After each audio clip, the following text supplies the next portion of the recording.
In a quiet village far from the forest, whispers began to spread. A maiden with hair like spun gold had been seen, hidden away in a distant land. Her story carried on the breeze like a half-remembered song. They said she was a vision, a miracle of sunlight and grace, living in a place no one could quite pinpoint. These murmurs travelled from farm to town, from tavern to marketplace, each retelling adding a new layer of myth, a new shade of wonder. Could it be, after all this time, could it truly be her? Travellers who had ventured into the farthest corners of the kingdom brought back tales that fanned the flames of these rumours. They spoke of a woman whose beauty was matched only by the purity of her voice. A melody so enchanting it was said to heal hearts and make flowers bloom out of season. Her song, they claimed, was carried by the wind, a sweet, haunting tune that seemed to call out from a place of deep longing. Each story, each fragmented description painted a picture of a lost treasure. Hearing these accounts, the prince's heart, long dormant with grief, began to stir with a fragile, new hope. Could the maiden of the whispers be his Rapunzel? He found himself in the dim, flickering candlelight of a roadside tavern, a place where stories were currency and secrets were spilled like cheap ale. He leaned close, his weary eyes burning with a desperate longing as he listened to the hushed conversations of merchants and wanderers. He hung on every word, dissecting every rumor for a clue, a breadcrumb on the path back to her. Every whisper was a chance, a glimmer of light in the darkness that had surrounded him since she had vanished. He offered coins and kindness, encouraging them to speak, to remember any detail, no matter how small. He had to know if she was out there, somewhere, waiting. Days turned into weeks as he rode, driven by this relentless hope. The world became a blur of green meadows and dusty roads.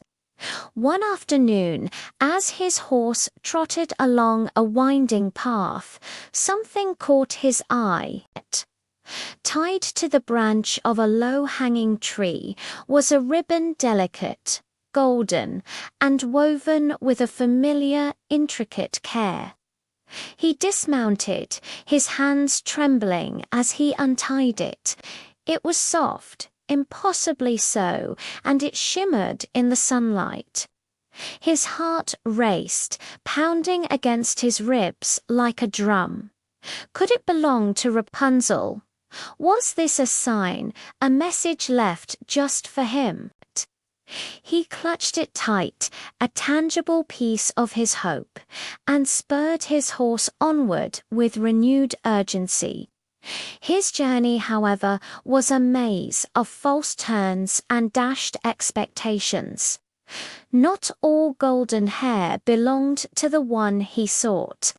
He followed a lead to a bustling port town where a woman with hair the color of summer wheat was said to sing by the docks. He approached her, his heart filled with a breathless anticipation, but as she turned, he saw a stranger's face, kind but not hers. His hope, which had soared so high, wavered and fell. The world seemed to mock him, presenting pale imitations of his lost love. With each dead end, the weight of his search grew heavier, but the memory of her voice kept him from giving up entirely.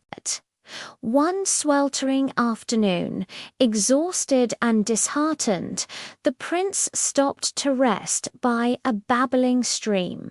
He closed his eyes, the sound of the water a temporary balm for his weary soul. Then he heard it faint at first, but growing clearer melody drifting on the breeze from a nearby village. It was the song she once sang in the lonely tower, the tune that had first captured his heart. It was being hummed by a group of villagers as they worked, a folk song passed down without knowledge of its origin. A jolt of energy shot through him.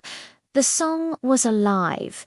It had traveled beyond the tower, and it was now his compass, guiding him onward.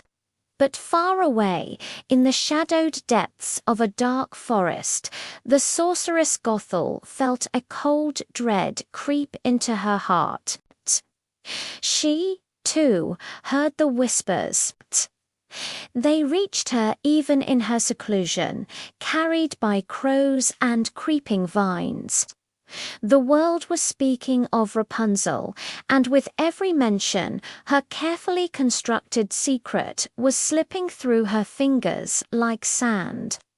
She had thought the girl was lost to the world, forgotten. But now the story was taking on a life of its own, and she trembled with a mixture of rage and fear. She had to silence the rumors, to erase Rapunzel from memory once and for all, before the prince found his way back. Following the trail of the song, the prince climbed rolling hills and crossed misty valleys, his resolve hardening with every step. The melody grew stronger, pulling him forward like an invisible thread. He rode until his horse could go no further, and then he continued on foot, pushing through thickets and over rocky terrain, as the first light of dawn broke through the morning mist. He crested a final hill and stopped, his breath catching in his throat. There, in the hazy distance, a familiar, shadowy silhouette rose against the pale sky. A tower. His heart leaped with a wild, triumphant beat. He was close. As the sun climbed higher, its rays cut through the mist, illuminating the top of the ancient stone structure, and there, catching the morning light, a single, impossibly long lock of golden hair swayed gently from the highest window, glimmering like a sliver of pure sunlight. A beacon, a promise. His search was not in vain. She was there. He started running, his exhaustion forgotten, his heart soaring with love and relief. But as he drew closer, a chilling thought entered his mind. He had found her, but would he reach her in time? Thank you so much for watching.